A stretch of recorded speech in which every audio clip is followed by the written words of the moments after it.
গতকালকে পৃথিবীর মানচিত্রে সিরিয়া নামক একটা দেশ 50 বছর যাবত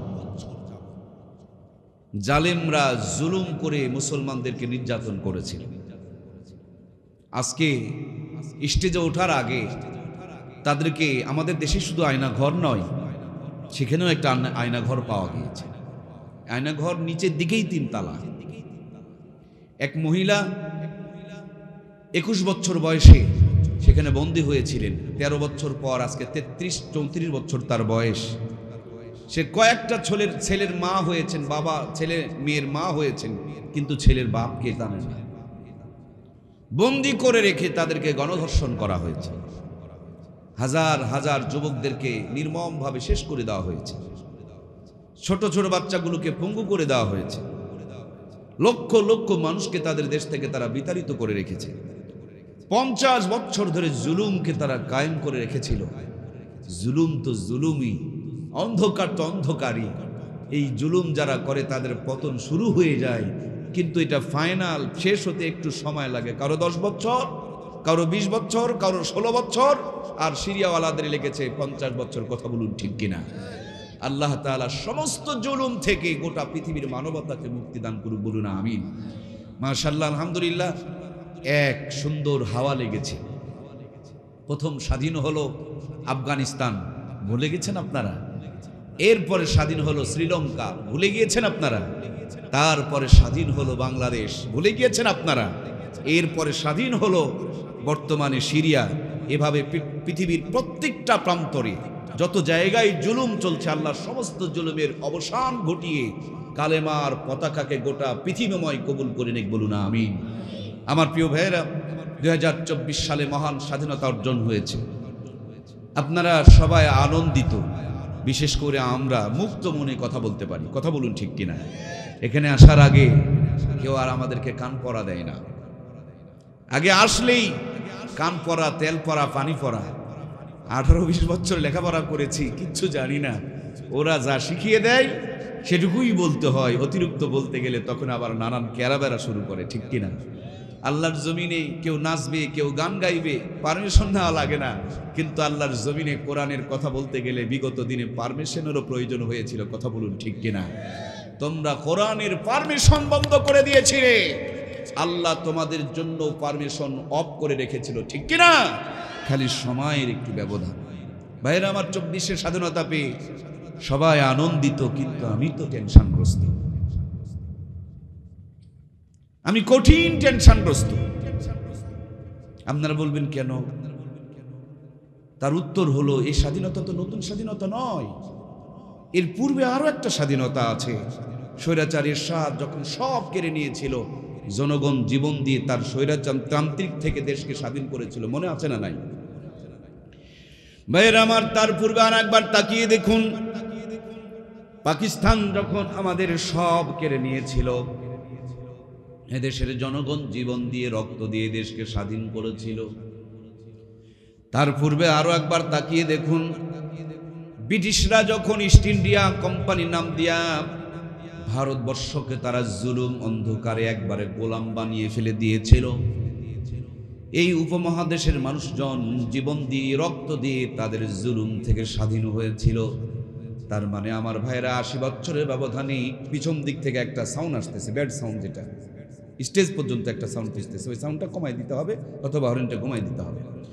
আমার প্রিয় ভাইরা, একটু কান লাগান, তাহলে আমরা স্বাধীন হইলাম মাত্র 80 বছরের ভিতরে 4 বার। কতবার? কষ্ট করে একটু বলুন, কয়বার? ব্রিটিশ থেকে, আবার পাকিস্তান থেকে, স্বৈরাচারের সাথ থেকে, এবং খুনি মাফিয়া ডন হাসিনা থেকে কয়বার? একই দেশ অল্প সময়ের ব্যবধানে 4 বার স্বাধীন হতে হলো কেন? 4 বার স্বাধীন হচ্ছে কেন? 4 বার জীবন যাচ্ছে কেন? রক্ত ঝরতেছে কেন? এই অন্ধকার থেকে বের হয়ে আসতেছি, আবার অন্ধকার আমাদের ঘাড়ের উপরে চাপতেছে কেন?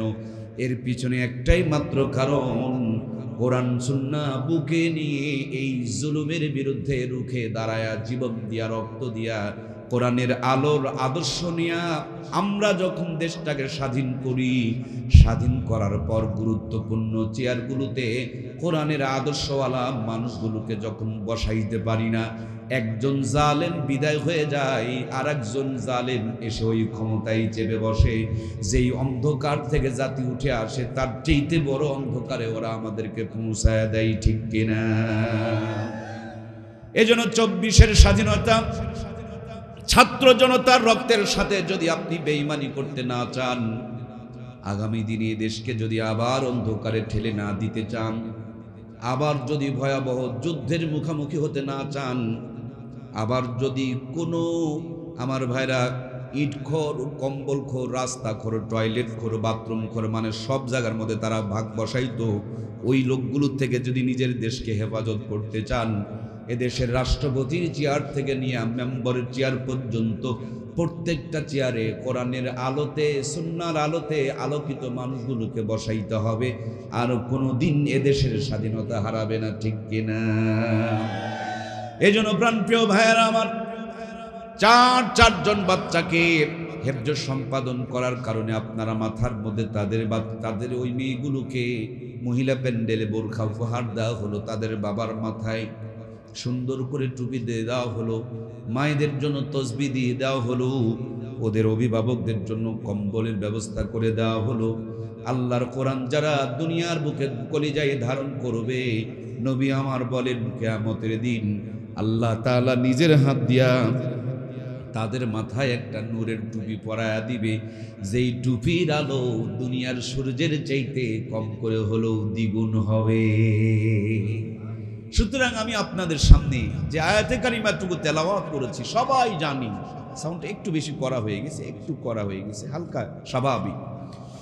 প্রাণপ্রিয় ভাইয়েরা আমার, দুনিয়ার বুকে এই কোরআনুল কারীম নিয়ে যদি আমাদের পথ চলা শুরু হয়ে যায়, আজকের অন্ধকার, আজকের জুলুম, আজকের অশান্তি শুধু নয়, আজ থেকে 1500 বছর পূর্বে জুলুম, অন্ধকার, অশান্তি দিয়ে যখন গোটা পৃথিবীটা ডুবে গিয়েছিল, জুলুম, অন্ধকার, অশান্তি দূর করার জন্য আল্লাহ 2টা নিয়ামত দান করেছিলেন। একটু আমার সঙ্গে বলতে হবে কয়টা? 1 নম্বর নিয়ামতের নাম ছিল মুহাম্মাদুর রাসূলুল্লাহ সাল্লাল্লাহু আলাইহি ওয়াসাল্লাম। নবীজি দুনিয়াতে এসেছে, কেমন পাওয়ারফুল নিয়ামত! শুধু দুনিয়াতে এসেছে, নবীজির শুভ আগমনে গোটা দুনিয়া আলোকিত হয়ে গিয়েছে। সুবহানাল্লাহ। ছোট্ট থেকে নবীজির মতন একজন দামি মানুষ, আল্লাহর পরে যার শান, মান আর মর্যাদা, ওই প্রিয় মানুষটা ছোট্ট থেকেই সাদিক ছিলেন, আল আমিন ছিলেন, সত্যবাদী ছিলেন, বিশ্বাসী ছিলেন, সমাজ সংস্কারক ছিলেন, রাজনীতিবিদ ছিলেন, পণ্ডিত ছিলেন। সমাজের মানুষের সমস্ত অবক্ষয় থেকে বাঁচানোর জন্য নানান প্রতিক্রিয়া, নানান প্রক্রিয়া, নানান পথ আর মত অবলম্বন করেছিলেন। নিজের হাতে একটা সংগঠন বানিয়েছিলেন, নাম দিয়েছিলেন হিলফুল ফুজুল। 13 বছর পর্যন্ত সেখানে নিজেই নেতৃত্ব দান করেছিলেন। 1টা 2টা দিন নয়, 40 বছর ধরে নবীর মতন একজন দামি মানুষ মেহনত করার পর মক্কার জমিনে যখন শান্তি প্রতিষ্ঠিত হয় নাই, কলিজার মধ্যে কষ্ট নিয়ে জাবালে নূর নামক উঁচু পাহাড়ের মাথায় চড়ে ছোট্ট একটা গুহা, এই গুহাটুকুর নাম হলো হেরা গুহা, তার ভিতরে বসে বসে তিনি ধ্যান করতে শুরু করলেন, গবেষণা করতে শুরু করলেন, রিসার্চ করতে শুরু করলেন। নবীজি ছিলেন মুহাম্মাদুর রাসূলুল্লাহ। আল্লাহ 40 বছর পরে মেচুয়েট হওয়ার পর নবীর কাছে দান করলেন কিতাবুল্লাহ, মুহাম্মাদুর রাসূলুল্লাহর কিতাবুল্লাহ। মক্কার জমিনে কালো পাথরের পাহাড়ে যখন লেগে গিয়েছে, আহারে পরশ পাথর কোরআনের ছোঁয়া লাগার কারণে মুহূর্তের মধ্যে কালো পাথরের পাহাড় যেন আলোর পাহাড় হয়ে গেছে। এই কোরআনুল কারীম পাওয়ার আগে হযরত ওমর খোলা তরবারি নিয়ে নবীজির গর্দান কাটার জন্য ছুটে চলে যায়। পথিমধ্যে তার বন্ধুরা ডাক দিয়ে বলে, ওমর কই যাও? বলে মুহাম্মদের গর্দান কর্তন করতে ছুটে চলে যায়। বলে মুহাম্মদের গর্দান কাটতে যাও, কিন্তু তুমি কি জানো তোমার বোন ভগ্নিপতি মুসলমান হয়ে গিয়েছে, নিজের ঘরের তো খবর আগে নিবা। তিনি বোনের বাড়িতে রওনা করলেন, গিয়া দেখেন মধুর কণ্ঠে তারা কোরআনুল কারীম তেলাওয়াত করে। দরজায় আঘাত শুরু করলেন, ঘর খুলতে বললেন, খুলতে দেরি হলো, দরজা ভেঙে ফেলে দিলেন, আঘাত শুরু করে দিলেন। কোরআন পড়ছিলে কেন? তোমরা কি মুসলমান হয়ে গিয়েছো? কোথায় কোরআনুল কারীমের কপি? দাও, আমার হাতে দাও। বোন বললেন, ভাই তুমি এখনো পর্যন্ত নাপাক, এই পবিত্র গ্রন্থ তো তোমার হাতে দেওয়া যায় না। তারপরে তাকে বলা হলো, না দিবা না দাও, তাহলে তুমি যেটা পড়েছিল আর একটা বার পড়ে শোনাও। যখন কোরআন থেকে তেলাওয়াত শুরু হয়ে গিয়েছে, কাট্টা কাফেলের কলিজায় কোরআনের ধাক্কা লেগে লেগে মুহূর্তের মধ্যে পাথরের চাইতে শক্ত হৃদয়টা মোমের চাইতে নরম হয়ে গেছে। ওমর বললেন, তাহলে আমার কাছে মুহাম্মাদের কাছে নিয়ে চলো। নিয়ে যাওয়া হলো নবীজির কাছে। কালে হাতে হাত দিয়ে কালেমা পড়ে মুসলমান হয়ে গেলেন। যে মানুষটা জাহান্নামে ঢুকতেছিল, ওই মানুষটা যখন কোরআনের সহচর্য পেয়ে গেল, জাহান্নাম থেকে ফিরে জান্নাতের পথ ধরে ফেলল।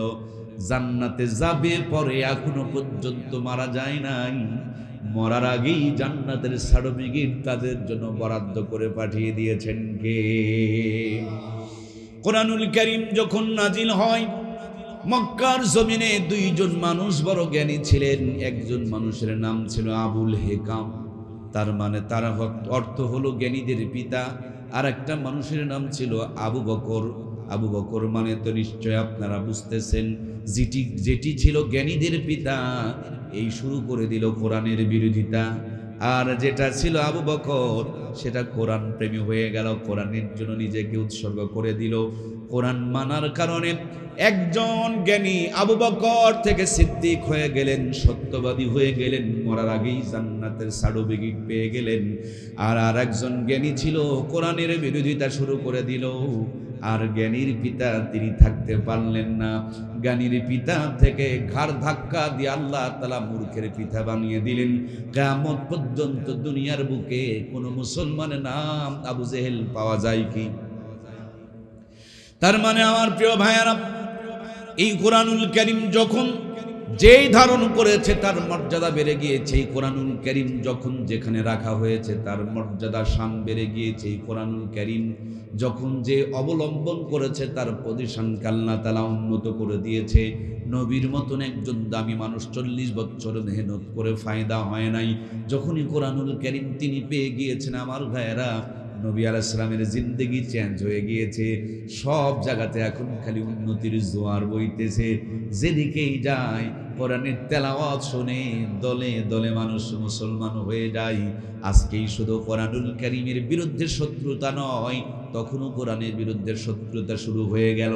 ওরা আইন পাশ করলো, কোরআনের তেলাওয়াত শুনতে দেওয়া যাবে না। কিন্তু রাত যখন হয়, কোরআনের তেলাওয়াতের তারা নিশায় পড়ে যায়। আমার নবীর ঘরের দরজায় জানালায় দাঁড়ায়া দাঁড়ায়া সারা রাত কোরআনুল কারীমের তেলাওয়াত শুনতে তারা মত্ত থেকে যায়। সকালবেলা ফিরার সময় আবু জেহেল, উতবা, সাইবা, ওলীদ বিন মুগীরা, চারজন বড় বড় লিডার চোখ লাল করে একে অপরের সঙ্গে দেখা হয়ে গিয়েছে। ও একজন লিডার আর একজনকে বলে, নেতা কই গিয়েছিলেন? উনি বলেন, তুমি কই গিয়েছিলে বলো। একে অপরে বুঝে ফেলে দিয়েছে আমরা কোন জায়গায় গিয়েছিলাম। তারা বলে, এটা করতে দেওয়া যাবে না। আমরা নেতা হইয়া যদি এই কাজ করি, পাবলিক জানলে কিন্তু আমাদের নেতৃত্ব থাকবে না। ওরা দারুন নওদুয়ার মধ্যে মিটিং বসাইলো। কোরআনুল কারীমের তেলাওয়াত করতে দেওয়া হবে না। যেখানে কোরআনের তেলাওয়াত হবে, তোমরা কানের মধ্যে আঙ্গুল ঢুকায় রাখবে, যাতে করে তেলাওয়াত কানের মধ্যে ঢুকতে না পারে। হট্টগোল শুরু করে দিবে, যাতে করে কোরআনের তেলাওয়াত মানুষ করতে না পারে। ওরা কোরআনুল কারীমকে ব্র্যান্ড করে দেওয়ার জন্য দারুন নওদুয়ার মধ্যে মিটিং শুরু করে দিল।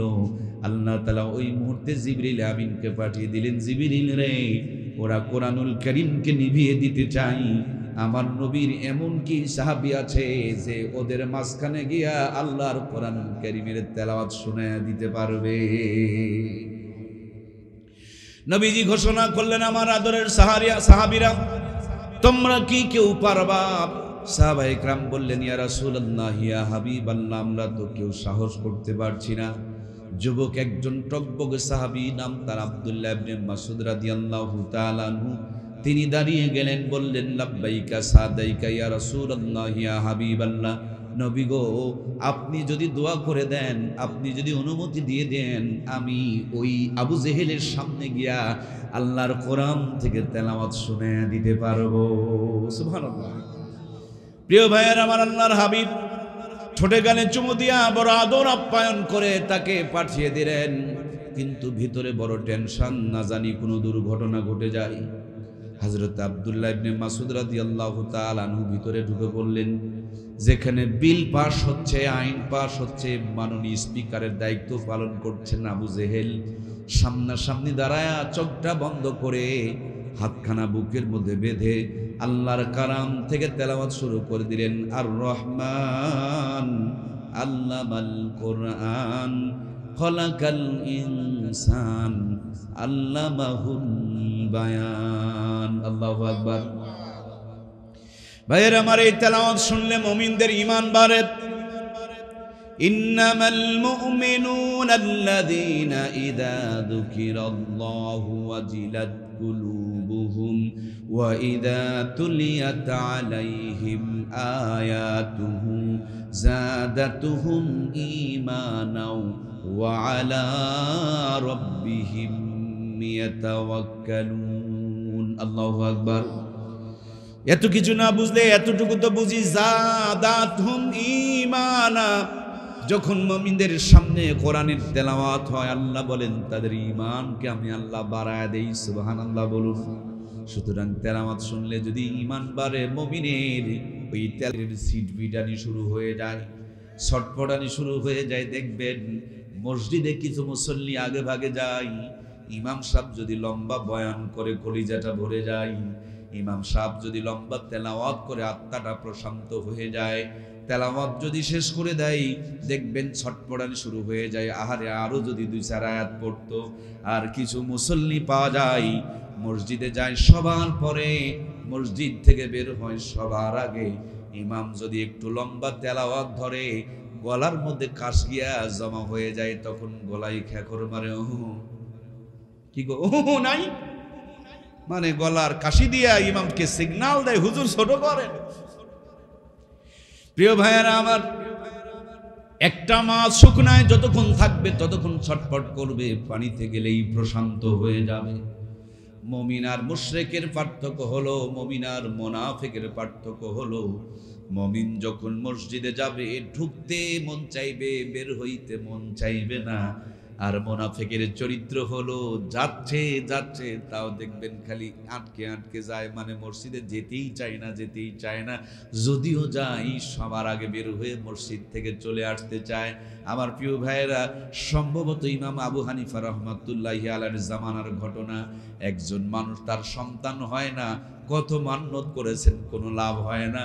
হঠাৎ করে মান্যত করছে, যদি আমার ছেলে হয় তাহলে আমি 10টা শয়তানরে খাওয়াবো। দেখছেন কি নিয়ত, কয়টা শয়তানরে খাওয়াবে? এত কিছু করলাম, ছেলে হইল না, এবার যদি ছেলে হয় শয়তানরে খাওয়াবো। হুজুররে খাওয়াইলাম, কাম হইল না, সব শয়তানরে খাওয়াবো। আল্লাহর কি কাম, সন্তান হয়ে গেছে। আমার প্রিয় ভাইয়ারা, সে তো বড় মুসিবতে পড়ে গিয়েছে। আহারে শয়তান পাবো কোন জায়গায়?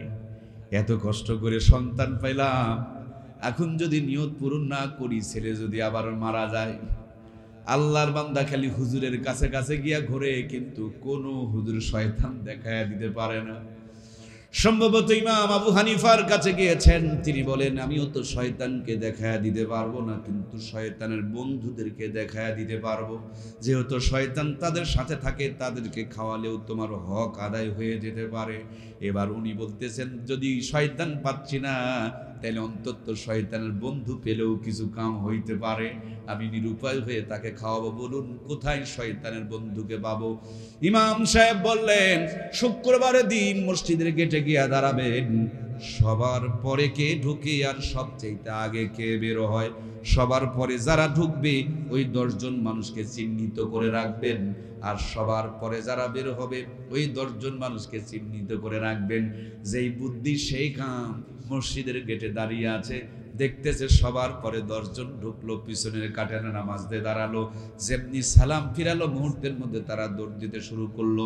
মানে শয়তান এমন ভাবে তাদেরকে কন্ট্রোল করে ফেলে দিয়েছে, যাবি যা, সবার পরে যা, আর ভিতরে বেশিক্ষণ থাকবি না, জলদি করে আসবি। তোর গুনার বোঝা আমার ঘাড়ে নিয়ে থাকতে বড় কষ্ট হয়, তোর বোঝা তোর ঘাড়ে চাপায়া দিব। রিমোট টাপতে টাপতে দেখবেন আমার ভাইয়েরা বিড়ির নিশা ধরায়া দেয়, পেপারের নিশা ধরায়া দেয়, খবরের নিশা ধরায়া দেয়। মসজিদ ভালো লাগে না, কিন্তু চার দোকানে 1.5 ঘন্টা বসে থাকে, তখন আর কোনো কষ্ট হয়? যারা যারা কথা বললো না তাদের ভিতরে এই রোগটা আছে। যে কয়জন কথা বলেছে তাদের ভিতরে এই রোগটা কম আছে, আর যারা চুপ করে আছে ওদের রোগ ধরা পড়েছে। তো শয়তান নারাজ হয়ে গিয়েছে, মুখটা বন্ধ রাখছে। চার দোকানে 1.5 ঘন্টা, কোনো প্রবলেম নাই। মসজিদে 10 মিনিট ভিতরে ছটপটি শুরু হয়ে যায়। সম্মানিত প্রাণপ্রিয় ভাইয়েরা আমার, উনি ওই 10 জনকে ধরে নিয়ে এসে খাওয়া দিলেন, কারণ শয়তান তাদেরকে কন্ট্রোল করে ফেলে দিয়েছে। আমার প্রাণপ্রিয় ভাইয়েরা, বলছিলাম আপনাদের খেদমতে কোরআনুল কারীম থেকে তেলাওয়াত শুরু হয়ে গিয়েছে, মনে আছে না নাই? মুমিনের ঈমান বাড়ে, কাফেরের জ্বলন শুরু হয়ে যায়। শয়তানগুলো ছটপট করতে শুরু করে দিল। ওরা বলো, দেখো কত বড় সাহস, আমরা কোরআনের তেলাওয়াত বন্ধ করতে চাই, আর সে আমাদের সামনে এসে কোরআনুল কারীমের তেলাওয়াত করে। ওর কলিজা কত বড়! লিডার, খালি আপনি পারমিশন দেন, এর হাড্ডিগুলো আলাদা করে দিব। লিডার বললেন, তোমরা মারতে যেও না, তোমাদের যদি এই পরিমাণ রাগ হয় তাহলে আমার কি পরিমাণ রাগ হইতে পারে, আমি নিজের হাতে শায়েস্তা করব। হাতের মধ্যে একটা চামড়ার মোজা লাগালেন, পিছন দিকে সে শক্ত করে একটা কান বরাবর চর মারলেন। মুহূর্তের মধ্যে কানের তালা ফেটে গেল, রক্তগুলো ফিনকি দিয়া বের হতে শুরু করে দিল। হযরত আব্দুল্লাহ ইবনে মাসউদ রাদিয়াল্লাহু তাআলা আনহু চিৎকার করে কাঁদতে কাঁদতে নবীর দরবারে রওনা করে দিল। আল্লাহর হাবিব কখনো দাঁড়াচ্ছিলেন, কখনো বসতেছিলেন। সামনে তাকিয়ে দেখেন প্রিয় সাহাবী আব্দুল্লাহ ইবনে মাসউদ কানের তালা ফেটে গিয়েছে, রক্তগুলো হাতের কুনু বয়ে বয়ে জমিনে পড়তেছে। আর আল্লাহর হাবিব সাল্লাল্লাহু আলাইহি ওয়াসাল্লামের দিকে রওনা করেছে। নবীজি হযরত আব্দুল্লাহ ইবনে মাসউদকে বুকে জড়িয়ে নিলেন। এরপর জান্নাতি জবান থেকে থুতু লইয়া যেমনি হযরত আব্দুল্লাহ ইবনে মাসউদ রাদিয়াল্লাহু তাআলা আনহু কানের মধ্যে ভরায়া দিলেন, মুহূর্তের মধ্যে এমন একজন মহামানব ছিলেন আমার নবী, এত মুজিজা দিয়েছিলেন আল্লাহ তাআলা তার ভিতরে। হাতের মধ্যে থুতু নিয়া কানে ভরানোর সঙ্গে সঙ্গে কোনো সেলাই দিতে হয় নাই, মলম লাগাইতে হয় নাই। মুহূর্তের মধ্যে কানের তালার ফাটা বন্ধ হয়ে গিয়েছে, রক্ত পড়াও বন্ধ হয়ে গিয়েছে। আমার প্রিয় ভাইয়েরা, কিন্তু কান্না কোনো পর্যন্ত বন্ধ হয় নাই। আল্লাহ ডাকতে বলে, জিবরিল রে, এই মুহূর্তে গিয়ে আমার বন্ধুর সামনে দাঁড়ায় দাঁড়ায় একটু মুস্কি মুস্কি হাসবা। বন্ধু জিজ্ঞেস করবে, কি রে জিবরাইল, আমি কাঁদি, আমার সাহাবী কাঁদে, আর তুমি সামনে দাঁড়ায় দাঁড়ায় হাসতেছো, কারণটা কি? তুমি খালি বলবা, এই প্রশ্নের উত্তর এখানে দেওয়া হবে না, এই প্রশ্নের উত্তর আপনি পাবেন মদিনায়। এই কান শুধু কান নয়, আরো কান আছে। এই কান ফাটার কারণে আর একজনের কানের বরাদ্দ হয়ে গেছে। সুবহানাল্লাহ। এজন্য যারা আলেমদের বিরুদ্ধে লাগবেন, একটু সতর্ক হয়ে লাগবেন।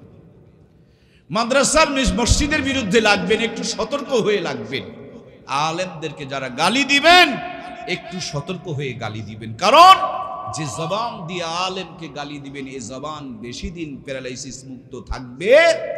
যে পা দিয়ে হেঁটে হেঁটে ইসলামের ক্ষতি করতে যাবেন, এটা প্যারালাইসিস হয়ে পড়ে থাকবে। যে হাত ইসলামের বিরুদ্ধে উঠবে, অচিরেই এটা অবশ হয়ে যাবে। এটাই ইতিহাস, এটাই বাস্তবতা। কথা বলুন ঠিক কিনা?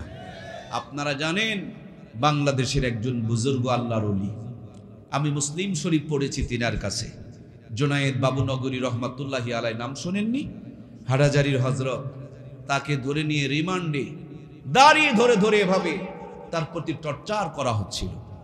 সে বলছিল, আমাকে যদি মারতে হয় আমারে মারো, কিন্তু আমার নবীর দাড়ি ধরে টানাটানি কেন করো? আমাকে মারো। সে আরো জোরে জোরে দাড়ি ধরে টানাটানি করতে করতে দাড়ি কিছু ছিঁড়ে গিয়েছিল। প্রিয় ভাইয়েরা, তিনি বলেছিলেন, আমার একটু পানি দাও, আমি নামাজ পড়ব। পানি না দিয়া বাথরুমের মধ্যে তারা আটকায় রাখা হয়েছিল। যেই বেচারি তার সাথে এই জুলুম করেছিল, ইতিহাস সাক্ষী আছে আমার ভাইয়েরা। তিনি একজন পুলিশ অফিসার ছিল, তার একটা মেয়ে ছিল, নাম হলো ঐশী। বর্তমানে তিনি জেলখানার মধ্যে আছে। অল্প কিছুদিন আগে উনি ওনার বাবা এবং মা দুইজনকে মেরে টয়লেটের মধ্যে ভরে রেখেছিল। টয়লেটে আলেমকে ঢোকানোর কারণে টয়লেটে মৃত্যু বরাদ্দ করে দিয়েছেন কে?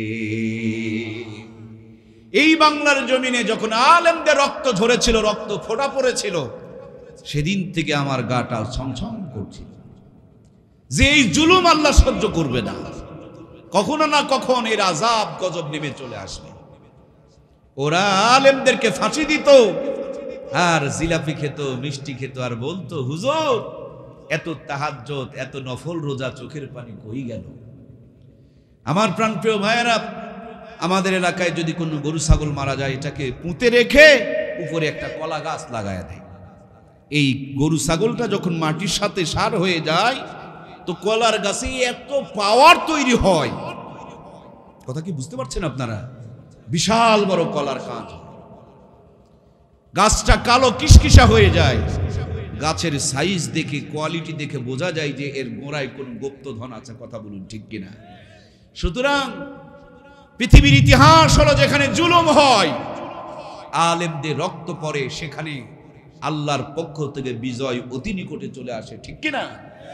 রাত যত গভীর হয়, সকাল তত নিকটে চলে আসে। মায়েদের পেটের ব্যথা যত তীব্র হয়, সন্তান ততই দ্রুত ডেলিভারি হয়। সুতরাং প্রিয় বন্ধুরা, জালেম তার কর্মের জুলুমের ফল নিয়ে মামু বাড়িতে গিয়া দাওয়াত খাচ্ছে, ওকে নিয়ে আলোচনা করে কোনো লাভ নাই। লাভ হলো আপনাকে আর আমাকে নিয়ে।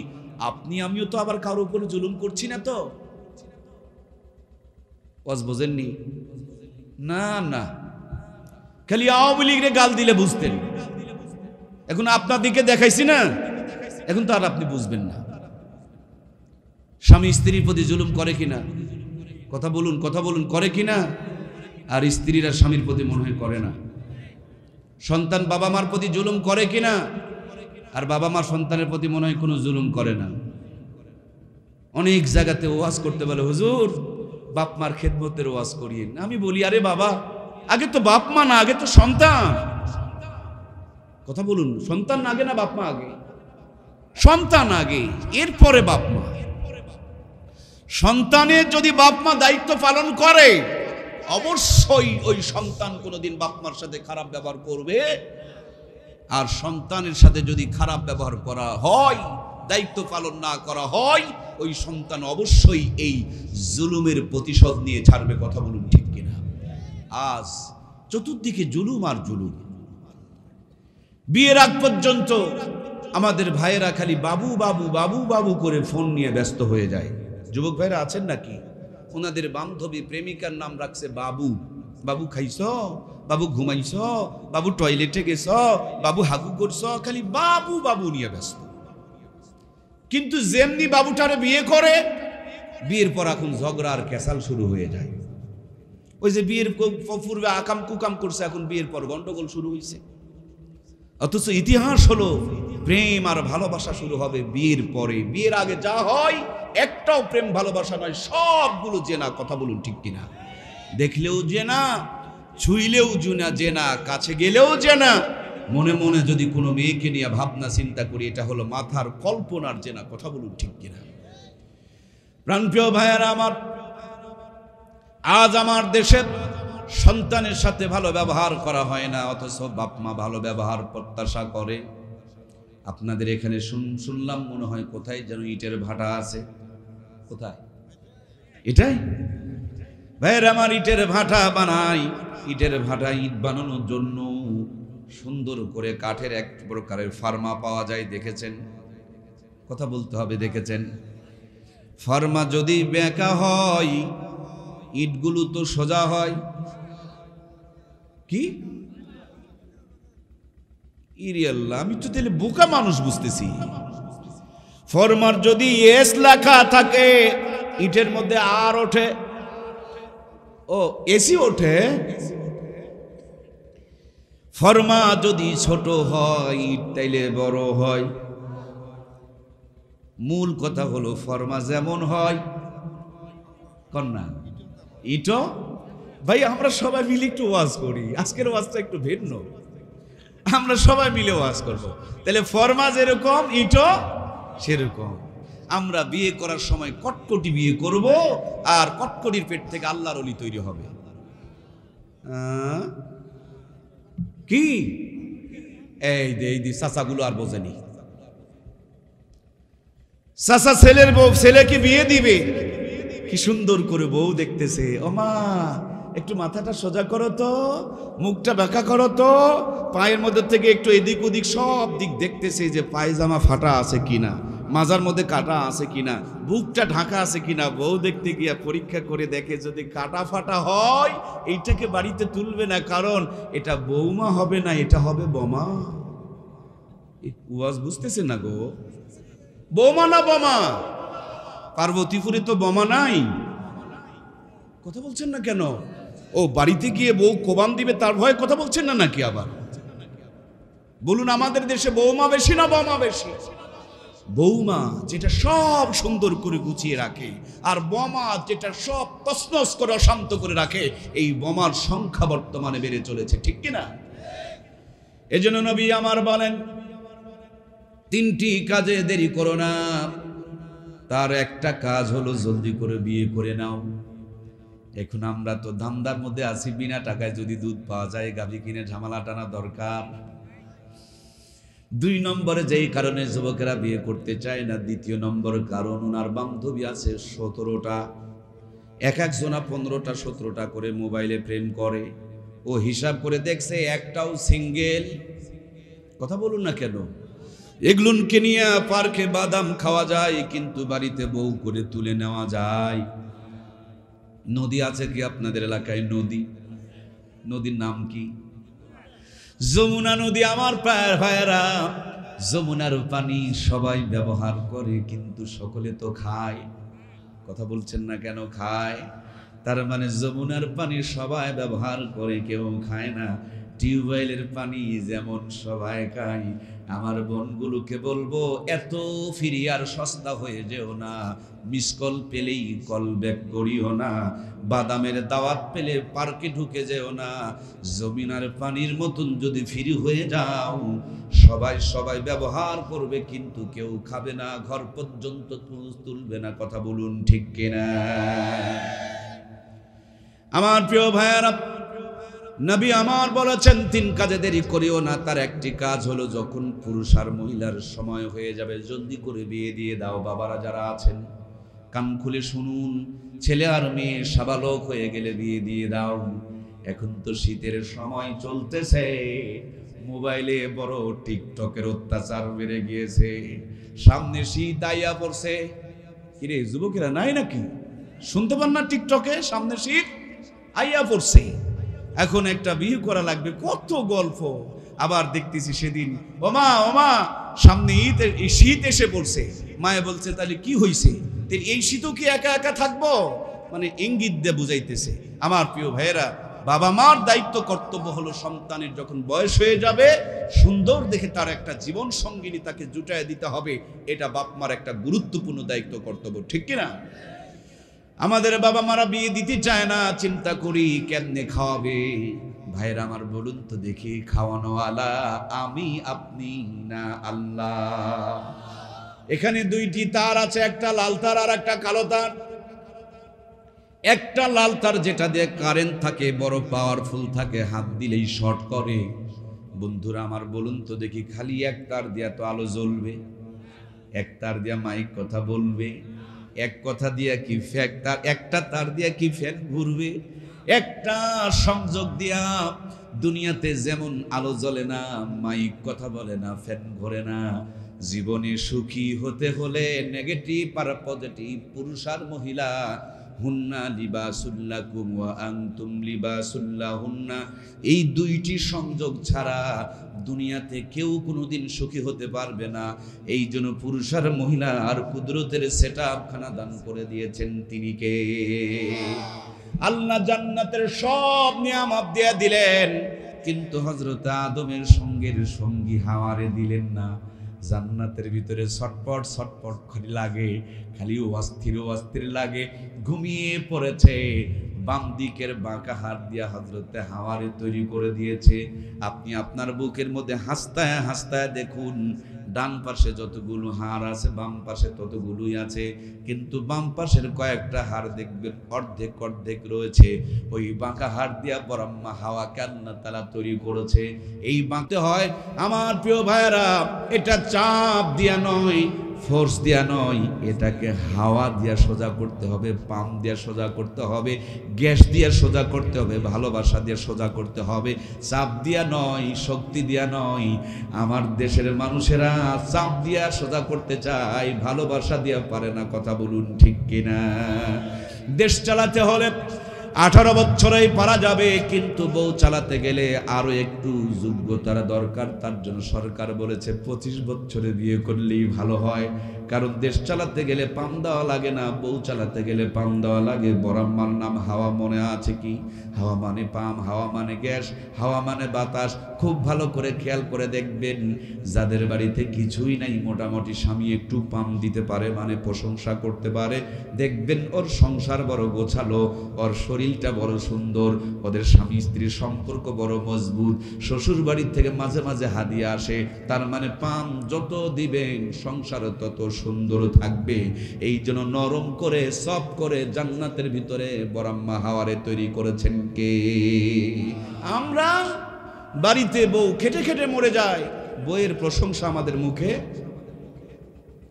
বইয়ের সামনে গিয়া বলে, তুমি কি দেখো না পাশের বাড়ির ভাবি কত সুন্দর রান্না? কি গো, কথা বলেন না কেন?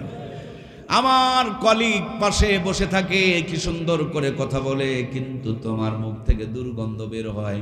আর আমার বোনেরাও তো মাশাআল্লাহ, গরু বিক্রি করার আগে গরুকে যেমন গোসল করায় নাই, গরুর শরীরটা চিকচিক দেখায়, তার জন্য দেখবেন একটু তেল মাখায় নাই, গলার মধ্যে ফুলের মালা দেওয়ায় নাই। গরু বিক্রি হয়ে গেলে আবার মালা কেন, দড়িটাও পর্যন্ত খোলার চেষ্টা করে। কথা বলুন ঠিক কিনা?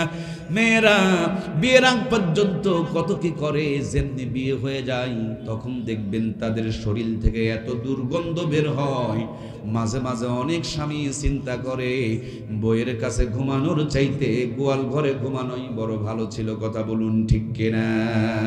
এই জন্য প্রাণপ্রিয় বোনেরা আমার, পারিবারিক অশান্তি আর কলহগুলো যেই কারণে হয়, সেই কারণে প্রত্যেকটা জায়গাতে ইসলামী অনুশাসনকে মেনে চলতে হবে।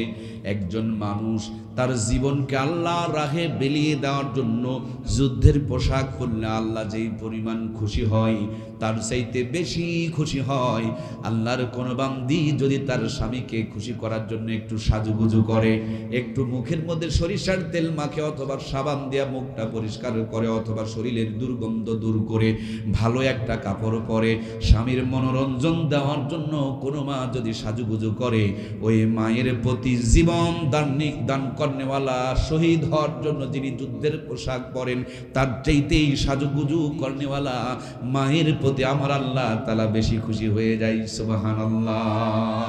আমাদের মায়েরা বিছানায় পড়ে আছে 3 মাস ধরে, 3 মাস পর স্বামী বেচারি যদি বলে চলো দিনাজপুরে নাকি একটা বড় ডাক্তার আসতেছে, ওই দিন সকালবেলা উঠবে, পানি গরম করবে, সুন্দর করে গোসল করবে, এরপর যা পোশাক আশাক ছিল ভালো কাপড়টা তুলে বের ধোয়া ছিল সেটা বের করবে। এখন অসুস্থ হয়ে এই পোশাক ঢিল হয়ে গিয়েছে, দেখবেন সেপ্টিকিন দিয়ে টেনে টেনে মাজার ভাঁজ বের করে। এই কথা কয় না কেন গো? মানে ডাক্তারের মাজায় কয় কেজি আছে এটা বুঝতে যেন কোনো সমস্যা, এই কথা কয় না, কথা কয় না, কোনো সমস্যা। বোরখা পরে, তাও আবার মাজার মধ্যে গিরা। এ কি বোরখা? এই যে আবার বোরখা কি করে হলো? কষ্ট নিলেন নাকি? কি বোরখা, কি পর্দা আমার মায়েদের। মহিলা মাদ্রাসা তো। দুটা কথা বলবো কি, আবার মন খারাপ করলে হবে না ভাই। আমার বড় একটা রোগ, সেটি হলো আমি হক কথা ছাড়া বলতে পারি না। বলবো বক্তৃতা কি এরকম চলবে? ব্যারাম থাকলে আবার জ্বলবে, জ্বলনটুকুও সহ্য করতে হবে তাহলে জাহান্নামের জ্বলন থেকে আল্লাহ তাআলা মুক্তি দিয়ে দিবে। আল্লাহ আমাদেরকে জাহান্নাম থেকে মুক্তি দিয়ে দেখ, বলুন আমিন। এক নানি আর নাতি দুজন মিলে নদীতে গোসল করতে গিয়েছে। তো নাতির ঘাড়ের মধ্যে কাপড় চোপড় চাপায়া দিয়া নানি গোসল করতে নামছে, আর নাতিকে বলে দিয়েছে এই মানুষজন আসলে ডাক দিবি। তো এখন নাতি গলা খেকর দেওয়া শুরু করছে। তো এখন নানি ঝটপট করে উঠে আসছে, কে রে ডাকাডাকি করস কেন? বলে ওই যে দেখেন মানুষ আসছে। বলে কিসের মানুষ? এ তো চুরিওয়ালা। কি এ বুঝেনি চুরিওয়ালা কি মানুষ নাকি? মায়েরা ওদের ঘাড়ে চড়তে পারলে বাঁচে। চুরিওয়ালা মানুষ না। চুরিওয়ালার সামনে হাত আগায় দেয়, চুরিওয়ালার সামনে পর্দা করা লাগে না। নাতিয়ে চিন্তা করে কোনটা মানুষ আর কোনটা গরু। কি গো, বোঝা বড় মুশকিল। ও চিন্তা করতেছে, মানুষ মনে করে ডাক দিলাম, নানি এসে বলল চুরিওয়ালা। কোনটা চুরিওয়ালা কোনটা মানুষ বুঝবই বা কেমনে? কিছুক্ষণ পরে আবার গলা খেকর দিতে শুরু করছে। এবার নানি নদীর থেকে উঠে এসে বলে, কেন ডাকাডাকি করস? এ তো গোয়াল, প্রত্যেক দিন আমাদের বাড়িতে দুধ নিতে আসে, গোয়ালের সামনেও পর্দা করা। আমার প্রাণপ্রিয় ভাইয়েরা, একটুখানি পর আবার গলা খেকর দিয়েছে। এবার সামনে এসে তাকায় দেখে দুলাভাই। চিনেন না? দুলাভাইয়ের সামনে মাথায় কাপড় দেওয়ার দরকার, বুকে কাপড় রাখার দরকার। আবার কিছুক্ষণ পর পানিতে নেমেছে, আবার গলা খেকর দিয়েছে। এবার সামনে তাকায় দেখে একজন ভদ্রলোক। কিরে ডাকাডাকি করস কেন? এই যে দেখো মানুষ, তার জন্য ডাকছি। বলে এটা তো আমার বয়ফ্রেন্ড। কি? স্বামী নয়, বয়ফ্রেন্ড। বয়ফ্রেন্ডের সামনে পর্দা লাগে? আবার একটু বড় নদীতে নেমেছে, আবার ডাক দিতে শুরু করেছে। সামনে একজন ভদ্রলোক দাঁড়িয়ে আছে। এবার নানি বলতেছে, এই ডাকাডাকি করস কেন? বলে ওই যে দেখো একজন মানুষ দাঁড়িয়ে আছে। বলে এটা মানুষ আবার হলো কেমনি? এটা তো আমার ওই বন্ধু হয়, একসাথে কলেজে লেখাপড়া করতাম, বন্ধুর সামনেও পর্দা করা। এবার নাতির কানে জোরে একটা সিমটি দিয়া বলে, তুই কি আর কতবার আমারে নামাবি আর উঠাবি? তোরে দায়িত্ব দিয়ে বড় ভুল হয়ে গিয়েছে। মানুষ আসলে ডাক দিবি, খবরদার আজেবাজের সময় ডাক দিবি না। নাতি এবার মনে মনে রাগ করছে, মানুষ আসুক আর গরু আসুক, আমি ডাকও দিব না, কানের মধ্যে সিমটিও আর খাবো না। আমার ভাইরা, নতুন ইমাম সাহেব এসেছেন, নতুন গ্রামের ছেলে দেখে নদীর কিনারে গল্প শুরু করেছেন। নানি এবার হাফসি করে মনের খুঁকে গোসল করে এসে সামনে দাঁড়াইছেন। যেমনি হুজুরের সামনে দাঁড়াইছে, এবার খবর বড় খারাপ। এখন ঢাকবে না, উদাম করবে না, বের করবে। সব কাপড় চোপড়ে নিয়ে নাকের মধ্যে ঢুকাইতে শুরু করছে। এদিককার কাপড় টেনে ওদিক বের করা শুরু করে দিয়েছে। এতক্ষণ পর্যন্ত গুলুন মানুষ না, কোনোটা গোয়াল, কোনোটা আমার ভাইরা চুরিওয়ালা, কোনোটা বয়ফ্রেন্ড, কোনোটা আবার কলেজের বন্ধু, কোনোটা আবার দুলা ভাইয়াদের সামনে পর্দা করা লাগে না। যেমনি ইমাম সাহেব সামনে দাঁড়াইছে, দুনিয়ার সব পর্দা যেন ওই খালাম্মার মাথার উপরে ছাড়ছে। এরকম চিটারি বাটপারি মার্কা পর্দা বাংলার জমিনে আছে না? না, 90% মেয়েদের এই চরিত্র। মানুষ দেখানো পর্দা, ভাসুর দেখলে পর্দা, শ্বশুর দেখলে পর্দা, কিন্তু যখন কলেজের বন্ধু তখন পর্দা লাগে না। দুলা ভাইয়ের সামনে পর্দা লাগে না, চুরিয়ালার সামনে পর্দা লাগে না। এগুলো কবরে গেলে গুতান বসানো আরো বেড়ে যাবে। কথা বলুন ঠিক কিনা? প্রাণপ্রিয় মায়েরা আমার, দিলের কান দিয়ে কথাগুলো শ্রবণ করতে হবে। খালাম্মা, ফুবি আম্মা বুড়ো হয়ে গিয়েছে, এখন তিনি পর্দা করেছেন, কিন্তু ওনার নাতনি, ওনার মেয়ে, ওনার বোনের এখনো মোটামুটি একটু বয়স হালকা আছে। যাদেরকে দেখলে চোখের মধ্যে ভেলকি লাগবে, ওদেরকে কিন্তু কোনো বোরখা তারা পরায়। মানে যেইটা দেখলে যুবকের চোখে ভেলকি লাগবে সেইটাকে দেখায় বেড়ায়, আর যার দিকে কেউ তাকায় দেখবে না সেইটাকে ঢেকে রেখে দেয়। এগুলো হলো ইসলামের সাথে তামাশা করা, মস্কারি করা, ইসলামের নাম দিয়া চিটারি আর বাটপারি। কথা বলুন ঠিক কিনা? বরাব্বা হযরতে আদম দুনিয়াতে আসার পর বড় বড় গাছের 3টা টুকরা পাতা দিয়ে ইজ্জতকে ঢেকে রেখেছিলেন। সেই জন্য মৃত্যুর পর পুরুষের জন্য, ছেলে মানুষের জন্য, আমার পার্বতীপুরের ভাইয়েরা, ছেলে মানুষের জন্য কাফনের কাপড় কয় পিস?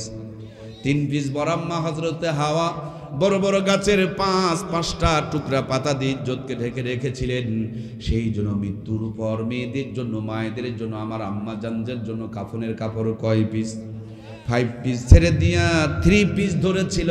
3 পিস বাতিল করে 2 পিস আমদানি করেছিল। এখন 2 পিসেরও 12টা বেজে গেছে, মাত্র এখন কয় পিস আছে? যারা যারা কথা বলে না এরা মনে হয় বোকা মানুষ, হিসাব জানে না কয় পিস আছে। কই ছিল 5 পিস থেকে গিয়েছে 1 পিস মাত্র, আর 1 পিস বাকি আছে। এইটা যদি বাদ দিয়া দেয় দেশে থাকার আর উপায়। সামনে তাকালে পায়জামা ফাটা, ঘাড় ঘুরাবেন মাজায় কাটা, পিছনে তাকাবেন সিনেমার পোস্টার লাগা। যদিও সোনার বাংলা, স্বাধীন বাংলা, স্মার্ট বাংলা, ডিজিটাল বাংলা, কিন্তু যেইভাবে কাটা ফাটা বেড়ে গিয়েছে গো, এই কাটার ফাটার কারণে সুবহানাল্লাহ বলা যায় না, আলহামদুলিল্লাহ বলা যায় না। কারণ এগুলো দেখলে সুবহানাল্লাহ আলহামদুলিল্লাহ বললে ঈমান হারা হয়ে যাবে। শুধু আস্তাগফিরুল্লাহ নাউজুবিল্লাহ তওবা দিয়া দেশটা দখল হয়ে যাইতেছে। কথা বলুন ঠিক কিনা? ও আল্লাহ, আল্লাহ রে, এ কোন দুনিয়ায় পাঠাইলা আমারে? এই জামানার মানুষগুলোর মানুষ নাহি বলে, গরু ঘোড়া হার মানায়া হাইনার মতো চলে। ও আল্লাহ, আল্লাহ রে, এ কোন দুনিয়ায় পাঠাইলা আমারে? হাইরে সাধের দুনিয়ায় মানুষ পাওয়া বড় দায়। মানুষ দেখতে চলে নেবার জাদুঘরে যায়। সবাই কোথায়? জাদুঘরে গিয়া দেখবেন বন্ধুরা আমার, আদিম জামানার মানুষকে তারা বানিয়ে রেখেছে। শাড়ি, 3 পিস, পাঞ্জাবি, পায়জামা, লুঙ্গি ছিল না, কিন্তু মানুষের শরম ছিল, ইজ্জতের দাম ছিল, সতীত্বের মর্যাদা ছিল। বড় বড় গাছের পাতা আর ভিন্ন গাছের লতা দিয়া মানুষ তার ইজ্জতকে ঢেকে রেখেছে, দেহটাকে ঢেকে রেখেছে।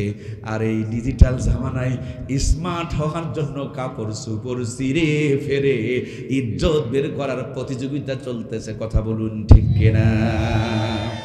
যার কাপড় যত ছিঁড়ার ফানা, যার কাপড়ে যত জানালা এবং দরজা, যার যে দেহ যে যত রেখেছে ঢাকার পরিবর্তে ফাঁকা, সেই নাকি তত সভ্য, ভদ্র, সম্ভ্রান্ত, ডিজিটাল এবং স্মার্ট। ইজ্জত বের করে দেখানোর নাম যদি সভ্যতা হয়, ভদ্রতা হয়, ডিজিটাল হয় আর স্মার্টনেস হয়, তাইলে মানুষ কেবল এসে সভ্য ভদ্র হলো। আর আদিম জামানা থেকে যেহেতু কুকুর ইজ্জত বের করে দেখায়, তাইলে শুরু থেকেই কুকুর স্মার্ট ছিল। কথা বলুন ঠিক কিনা? কি আজব তামাশা!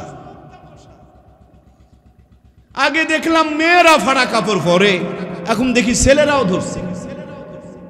কি গো, কথা বলছেন না কেন? দেখেন নাই যুবকদের হাঁটু ফাটা? কথা বলছেন না কেন গো? এই যুবক বন্ধু, পার্বতীপুরে যদি তুমি ছিঁড়া টাকা দাও, দোকানদার নিবে? তো তোমার ছিঁড়া টাকা ও নেয় না, তুমি তার ছিঁড়া প্যান্ট কেন কিনলা রে? এই বেকুব, কষ্ট নিলেন? বলবো দুটো কথা বলবো? হায় হায় হায়, কি এক বেহায়াপনা চলছে! প্যান্টের পুঁট নাই, পাশার থেকে অর্ধেক ঝুলে আছে। কথা বলছেন না কেন গো? একে নামাজের দাওয়াত দিবেন? ওকে যদি জোর করে মসজিদে নামাজ পড়তে নিয়ে যান, তো সামনের কাতারে যারা আছে তাদের তো কিছুটা হলো ইমানটা রক্ষা পাবে, পিছনের কাতারের একজনেরও নামাজ হবে না। কারণ এর জান্নাত জাহান্নাম সব বের হয়ে যাবে রুকুতে গেলে। ঠিক কিনা? আমার একটা কথা মনে পড়ে গিয়েছে। অনেক দিন আগে খুলনার ফুলতলার এক মাহফিলে গিয়েছিলাম, নদীর ওপার। আমার সিরিয়াল পড়ছে রাতের 3টার দিকে, 7 দিন ব্যাপী মাহফিল। শেষ বেলা আমার পাল, মসজিদের মধ্যে ঘুমাইতে দিয়েছে। তো অনেক বক্তা, এক বক্তা রাস্তার থেকে কোনো একটা গাড়ি ভাড়া করে নিয়ে আসছে, স্মার্ট ড্রাইভার। মসজিদের মধ্যে ঘুমাইছে, পাশার থেকে প্যান্ট খুলে গেছে, পুট নাই তো, অর্ধেক তো বেরি হয়েছিল।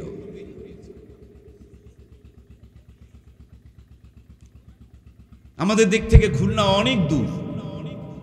ট্রেনে চড়ে মাহফিল করতে গেছি, দিয়ে গোপালগঞ্জ যাব, একটা বাসে চড়ছি।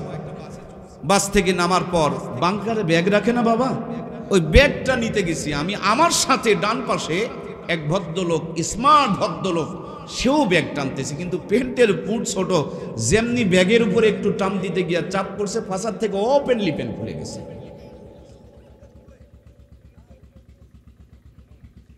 ভুল কইলাম? এরা পাশা বের হয়ে থাকে কিন্তু গেঞ্জি লম্বা পরে, মানে অর্ধেকটা পাশা গেঞ্জি দিয়ে ঢেকে রাখে। কিছু বেকুব আছে, আস্তাগফিরুল্লাহ, কোরআনের মাহফিলে বলতে বড় লজ্জা লাগতেছে। ইজ্জত বলতে কিছু নাই, তারা পাশাবের করা পেন করে করে কি করে চলাফেরা করে। আমার প্রিয় ভাইয়েরা, কষ্ট নিলেন আপনারা। অথচ আজ থেকে 50 বছর আগে যেই দিন আমার বাংলার জমিনে কোনো ন্যাংটামি চলতো না, আমার বাংলার জমিনে কারেন্টের আলো ছিল না, মোবাইল ফোন ছিল না, স্মার্টনেস ছিল না, ডিজিটাল ছিল না, শুধু পর্দা ছিল, পর্দা। মায়েদের মাথায় কাপড় ছিল, ফুল হাতা জামা ছিল, পেট ঢাকা পোশাক ছিল, বুক পর্যন্ত ঢাকা ছিল। সেই দিন মূর্খ নানি দাদির বিয়ে হয়েছে, হাফ প্যান্ট পরা নানি দাদিকে নানু দাদুরা বিয়ে করেছে, ওই জামানার 500 টাকার নগদ পম দিয়ে বিয়ে করেছে। খবর নিয়ে দেখুন, ওই জামানার 500 টাকা দিয়ে 5 বিঘা জমি কিনে পাওয়া গেছে। এখনকার 25 লাখ টাকার চাইতে তখনকার 500 টাকার দাম বেশি। 5 বিঘা জমির মূল্য দিয়া যেই নানি দাদিরে বিয়ে করা হলো, সেই নানি দাদির পেটে 12টা 18টা 15টা সন্তান জন্মগ্রহণ করলো। একজন নানি দাদিকেও কষাইখানা নিয়ে পেট চিরে বাচ্চা বের করা দরকার পড়লো। সব কটা সন্তানকে বুকুরে দুধ খাওয়ায় লালন পালন করেছে। কোটার দুধ তো ছিলই না, গাভীর দুধের দরকার পড়তো না, বাচ্চার দুধ খেয়ে শেষ করতে পারতো না, বুকের কাপড় ভিজে যেত। কথা বলুন ঠিক কিনা? সেই নানি দাদিদের নাতনিদের দিকে তাকিয়ে দেখুন, তিনারা প্রধানমন্ত্রী, ওনারাই বিরোধী দলের নেত্রী। একটাই বুড়া চাচা ছিল উত্তরবঙ্গের কৃতি সন্তান, চাচাই মরছে, চাচি আঙ্গুলের মোটা ধরছে। দামি দামি 3খান চেয়ারি খালাম্মা, ফুবি আম্মা, চাচি আম্মারা দখল করে নিয়েছে। নিরাপত্তার কথা ভেবে আমার ভাইয়েরা ইফটিজিং, যৌতুক আর নারী নির্যাতনের বিরুদ্ধে আইন পাশ করেছে। কোরআন সুন্নত না থাকার কারণে আইনের উপরে নোক্তা পরে আইন গাইন হইয়া যৌতুক আর জরিমানা বেড়েই চলতেছে। ওরা নিয়ম করেছে 18 বছর আগে বিয়ে দেওয়া যাবে না। আবার মায়া বড়ি কত কিছু যেন ফিরি দিয়ে বেড়াই, যাতে করে বিয়ের পর বাচ্চা না যায়, আরো 5 বছর কেটে চলে যায়, 25-30 বছরে বাচ্চা নিতে চায় আগের থেকে। আমার প্রাণপ্রিয় ভাইয়েরা, আপনার আমার দিনাজপুরের কোন একজন বড় গাইনি ডাক্তারের সাথে যোগাযোগ শুরু করে দেয়, যেমনি পেটে বাচ্চা এসেছে, ইসিজি, এক্সরে, আল্ট্রাসাউন্ড শুরু হয়ে গেল। কায়দাই না বেকায়দাই, শুকনাতে আছে না নরমালে আছে, ভিটামিন আছে না নাই, ক্যালসিয়াম আছে না নাই, মিনারেল আছে না নাই, আয়রন আছে না নাই, জিঙ্ক আছে না নাই, হাজার তরিকার পদ্ধতি চালাই, কিন্তু পেটের ভুঁড়িটা ঢেকে রাখতে চায় না। 5 ওয়াক্ত নামাজ পড়ে না, কোরআনের তেলাওয়াত করে না। এই জন্য ওরা করেছে 100% নরমাল ডেলিভারি। আর এদের খবর নিয়ে দেখুন, 80 থেকে 90% মা বোনকে এখন কষাইখানা নিয়ে পেট চিরে বাচ্চা বের করতে হয়। কথা বলুন ঠিক কিনা? ওদের পেটগুলো ছিল ঢাকা, সৃষ্টি হয়েছে আল্লাহর রহমত, আর আমার মা বোনরা বর্তমানে রেখেছেন ফাঁকা। এই জন্য শুরু হয়েছে আল্লাহর গজব। কথা বলুন ঠিক কিনা? আমার ভাইয়েরা, দিনাজপুরে গিয়ে দেখবেন মাঝে মাঝে ম্যাজিস্ট্রেট এসে খাবার দোকানে রেড অ্যালার্ট দেয়। যদি দেখে খাবারের দোকানের খাবারগুলো ঢাকার পরিবর্তে ফাঁকা, হাতের মধ্যে হ্যান্ডকাপ লাগায়া দোকানদারকে ধরে নিয়ে চালান করে দেয়। এই বেটা খাবার খেলে মানুষ অসুস্থ হয়ে যাবে। এই খাবারের মধ্যে কত মশা, কত মাছি, কত ধুলাবালি পড়েছে, এই খাবার খেলে মানুষের ডায়রিয়া হয়ে যাবে। আমি তো অবাক হয়ে যাই। বড় বড় মানুষের খাবার যত্ন করে ঢাকা, আর ছোট ছোট বাবুদের জন্য, বেবিদের জন্য, সোনামণিদের জন্য, বাচ্চাদের জন্য দয়ার আল্লাহ দয়া করে মা বোনের বুকের মধ্যে যে খাবারটাকে যত্ন করে রেখে দিলেন, বুড়ো মানুষের খাবারগুলো ঢাকা, আর ছোট্ট বাচ্চাদের খাবারগুলোকে বুকের মধ্যে না রেখে তারা রেখে দিয়েছেন ফাঁকা। এই বুক থেকে এমনি তো দুধ পায় না, আর সেইটুকু দুধ পায় এই বদনজর লাগা দুধ খাইলে বাচ্চা সুস্থ থাকতে কি গো পারে? অল্প কিছুদিন আগে আমি বগুড়ার শিবগঞ্জের আমার ভাইয়েরা মোকামতলা তো চেনেন, মাহফিল থেকে নেমেছি, ছোট্ট একটা বাচ্চা কোলে তুলে দিলেন আর বললেন, হুজুর ফু দিয়ে দেন, বাতাস লাগছে। আমি বললাম, কেমনে বাতাস লাগলো? ওনারা বললেন, ছোট্ট বাচ্চা বুঝতে পারে নাই, আত্মীয় স্বজন এসেছে, ভাজা ফোড়া বানাইছে, খাইতে খাইতে বাহিরে ঘোরাফেরা করছে, এই জন্য বাতাস লাগছে। আমার কথা কি বোঝা যাচ্ছে? আমি সূরা ফাতিহা পড়ে ফু দিয়ে দিলাম। হায় হায়, তারপর আমার নিজের মাথায় যেন ঘুরতে শুরু করে দিল, মাথায় একটা চিন্তা শুরু হয়ে গেল, আহারে এই ছোট্ট বাচ্চা ভাজা পোড়া খাইতে খাইতে বাহিরে গেলে যদি বাতাস কুতাস লাগে গো, এমনি তো আমাদের মা বোনগুলো ফর্সা, আমরা পাই না তাদের উপরে তেমন কোনো ভরসা, তারপর সাজুগুজু করিয়া এদিক ওদিক বের করে মার্কেটে মার্কেটে ঘোরাঘুরি করে, রাস্তা পথে ঘোরাঘুরি করে। ছোট্ট বাচ্চা যদি ভাজা পোড়া খাবার খেয়ে বাহিরে গেলে বাতাস কুতাস লাগে, আমাদের মা বোনরা বুক পিট টান টান করে রাস্তা পথে যদি ঘোরাফেরা করে, এদের বেপরদার কারণে আল্লাহর আযাব আর গজবের বাতাস মনে হয় লাগে না? যারা যারা কথা বলছেন না তাদের কিন্তু জবানে প্যারালাইসিস হওয়ার আলামত। কথা বলেন, বাতাস লাগে কিনা? আল্লাহর দেওয়া জবান কি শুধু বিড়ি খাওয়ার চগলখড়ি করার জন্য না, হক কথা বলার জন্য? কথা বলতে হবে মুসলমান, কথা বলতে হবে। বাতাস লাগে কি লাগে না? ছোট্ট বাচ্চা ভাজা পোড়া খাইতে খাইতে বাহিরে গেলে যদি বাতাস কুতাস লাগে গো, আমাদের মা বোনদের বেপরদার কারণে, পেটের ভুঁড়ি বের করে রাখার কারণে, মাজার ভাঁজ বের করে রাখার কারণে আল্লাহর আযাব আর গজবের বাতাস লেগে গিয়েছে। এই আযাব আর গজবের বাতাসের কারণে কি দুর্ঘটনা ঘটে গিয়েছে একটু তাকিয়ে দেখুন তো। 50 বছর আগে যেই দিন বেপরদা আর বেহায়াপনা ছিল না, ভাঙা ঘরে মাসকালার ডালের তেলানি হয়েছে, এক বাড়ির তেলানি গোটা গ্রাম মোহিত করে ছেড়ে দিয়েছে। একদিন আতপ চালের বিরিয়ানি খেলে দিনাজপুরের কাটারি ভোগ না কি যেন গন্ধওয়ালা চালের নাম কি, চিনি গুড়া, কি গো চিনি গুড়া না জিরা শাল, চিনি গুড়া, কি মজার স্বাদ। কিন্তু এখন সেই মজা আছে? আগে বাতাস ছিল না, স্বাদ ছিল, এখন বাতাস এসে স্বাদও। আমার প্রিয় ভাইয়েরা, আওয়ামী লীগের নেতারা নাকি কম্বল চোর, বিএনপির নেতারা নাকি গম চোর। আমি আওয়ামী লীগের নেতারা বিচার করতে চাই না, বিএনপির নেতারও বিচার করতে চাই না, আমি আমার বিচার করি।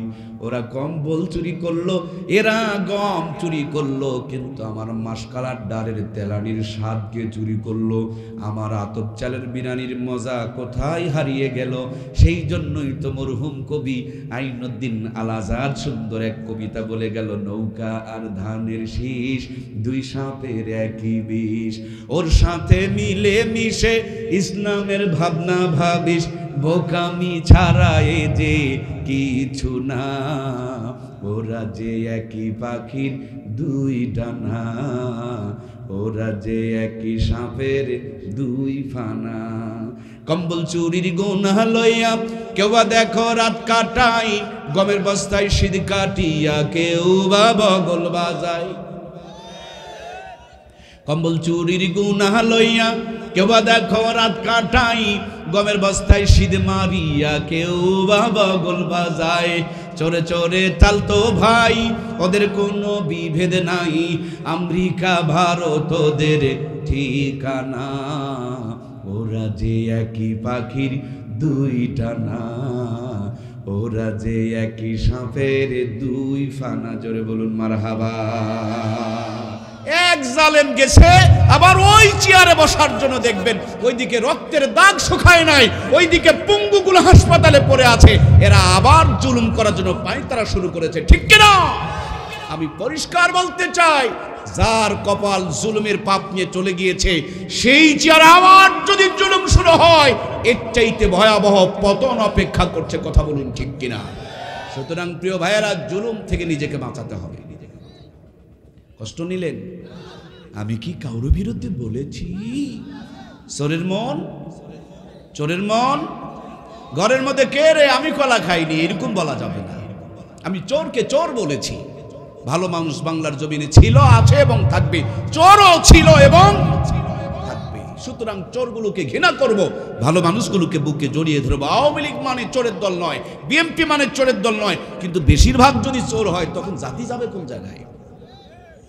রাজনীতি থেকে যদি কামাই বন্ধ হয়ে যায়, লিডার খুঁজে পাওয়া যাবে না। এই জন্য আমাদের ভাইয়েরা, যদি খেতেই মন চায় মাটি খাও, কেন দেশ খাও রে ভাই? আল্লাহ জাতিকে কোরআনের জন্য, দেশের জন্য, ইসলামের জন্য কবুল করুক, বলুন আমি। কষ্ট হচ্ছে প্রিয় ভাইয়েরা? তাহলে আলোচনা করছিলাম যেদিন ঢাকা ছিল সেদিন রহমত ছিল, বরকত ছিল, কল্যাণ ছিল। এখন ঢাকার পরিবর্তে ফাঁকা, সব জায়গাতে হাহাকার চলছে, ঠিক কিনা? এই তো মাত্র 20 বছর আগে আপনার আমার মূর্খ নানুয়ার দাদুগুলো চলে যেতেন পার্বতীপুর উপায় হেঁটে, স্টেশনের পাশে থেকে লবণ মাখা ইলিশের মাছ কিনতেন 5 টাকা 6 টাকা শের কেজি ছিল নাকি? তখন ছিল 5 টাকা 6 টাকা শের। ইজি পাওয়ার ছিল না, মোটর সাইকেল ছিল না, সাইকেল কেনার মতন ক্ষমতা ছিল না।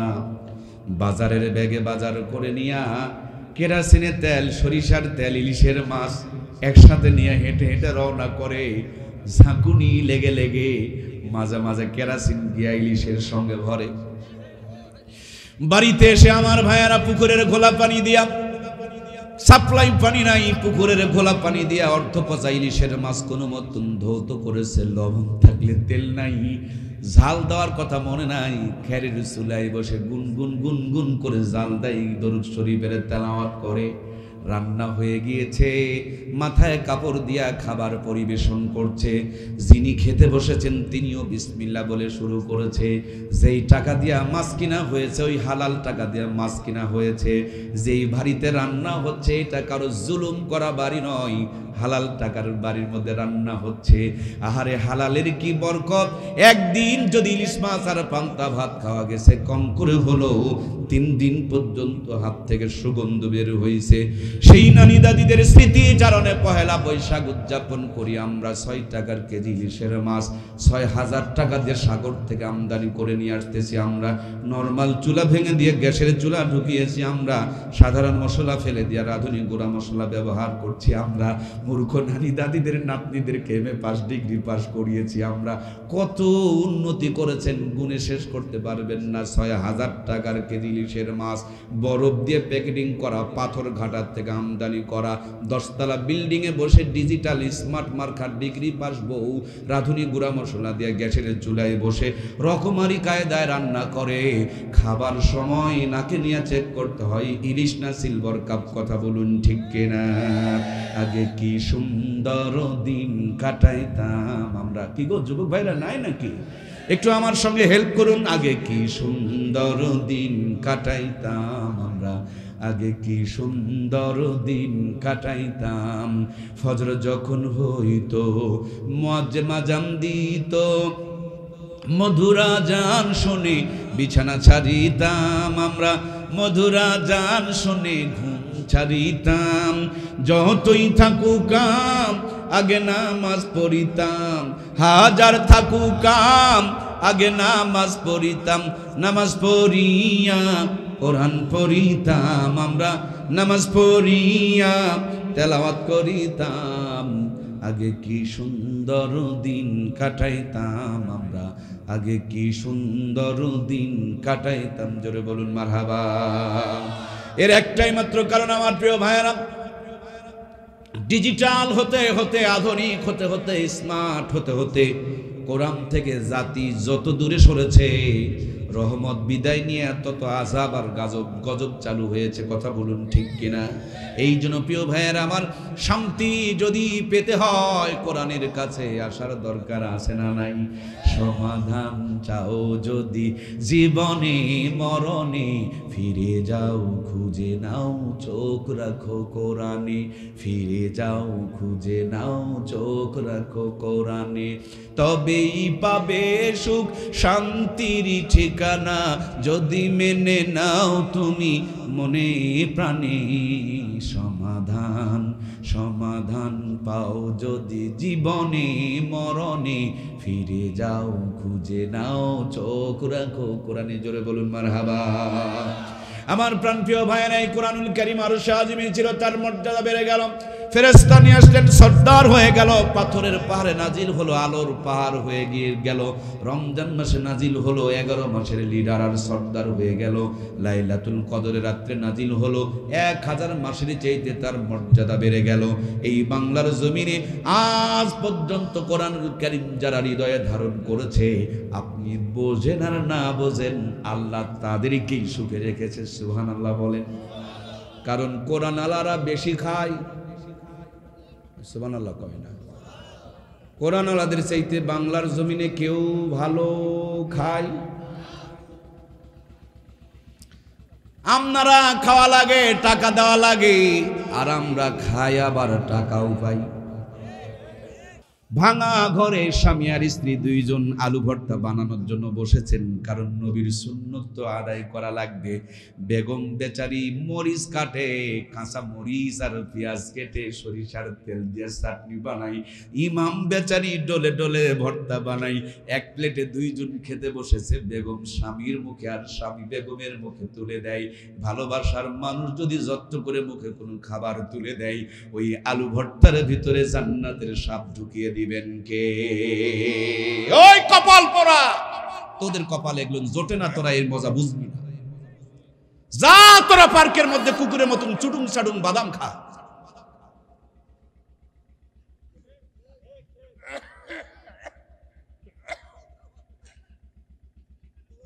কষ্ট হইল? হাসা কইছি না মিছা কইছি? কিন্তু বোঝে না প্রেম কারে কয়।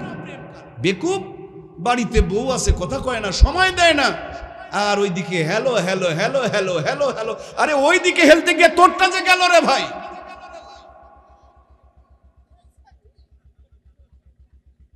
ওয়াজ বোঝেন নাই?